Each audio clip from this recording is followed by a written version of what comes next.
The world will probably see Moscow's tanks swarming through the streets of Kiev, after they carried out the decision to go ahead with the invasion of Ukraine. A different scene is also possible. Russia's hordes may be content with storming the border, and reluctance to reach the capital of Ukraine. A third possibility also remains. Its conclusion is that the crowds of the Russian army are still striking a siege cordon around Russia's neighbor, not caring that icy storms penetrate the bones of soldiers well fortified to face such conditions. But, why all this tension in the first place? As it became known, it seems that Ukraine has the right to be punished, according to the customs of the master of the Kremlin, as soon as it announced its intention to join NATO, but the type of disciplinary measure, and the date of implementation, remained pending an appropriate circumstance. So it seems clear, now,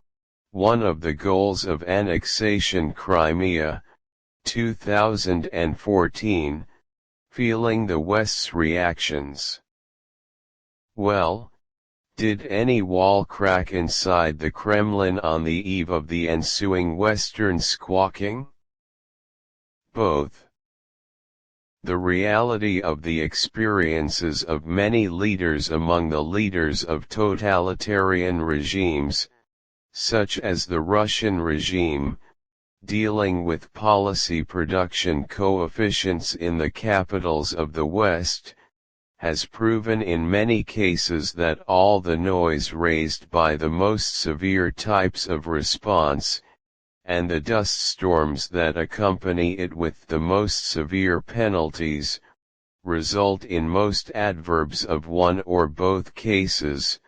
The first is to officially announce sanctions that seem really harsh against the leaders of the targeted country, but they will not practically affect most of them, as they will always find ways to circumvent them, while it is certain that the bill for these measures will be paid by the majority of the citizens of that stricken country twice, once because they are afflicted with rulers adventurers, unaware of the lack of continuity of their domination, and again of international leaders who only care about the continuation of their country's interests, even if it is necessary to impose their visions by force, or rather, the visions of strategic thinking centers that envision their plans for them, so that it becomes clear later, that some of them are indeed true, while ending most of them are in electrical waste baskets whose ends are torn apart so that it is impossible to decipher them later. The second of the two cases is not to wait long, but to immediately launch military operations that deter those Western decision-makers believe have crossed a drawn red line. Such rapid military action has occurred in specific cases, across the land, as in Britain's Iron Lady Margaret Thatcher's war on Argentina to reclaim the Falkland Islands, 1982, and in President George H. W. Bush's dispatch of the Marines to Panama to depose its president, Manuel Noriega, 1989, and arrested.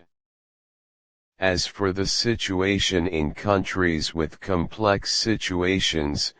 such as Iraq and Libya,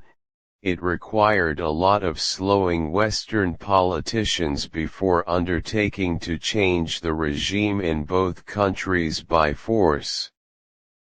Throughout that wait, the pains of the penalties were biting the fingers of the people who were crushed under the molars of their pain in the two societies,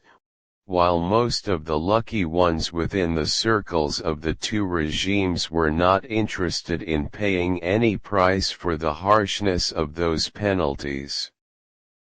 Where is the reason, then, in this state of indecision? Is Putin invading Ukraine, or is he not going to do so? Most likely, the hesitation is due to the fact that the Tsar is engaged in the Kremlin palace to meet with the senior generals.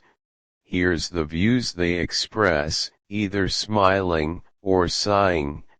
and may hide his experienced face to show the opposite of what he feels, since he trained in the arts of the intelligence services during his days under the roof of KGB, a feeling of apprehension in his chest, as he is not completely sure, and specifically, if they are all generals, advisors, and ministers. They hide the opposite of what they declare, for fear of the sudden onslaught of Putin's anger, so they are satisfied with hearing the decision-maker, in the end what they feel will satisfy him, including, or say he is the first of them, Sergei Lavrov, his foreign minister,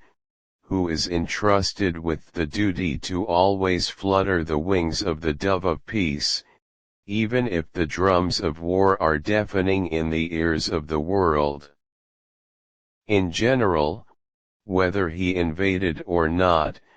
and even if the harshest sanctions are imposed on President Putin himself,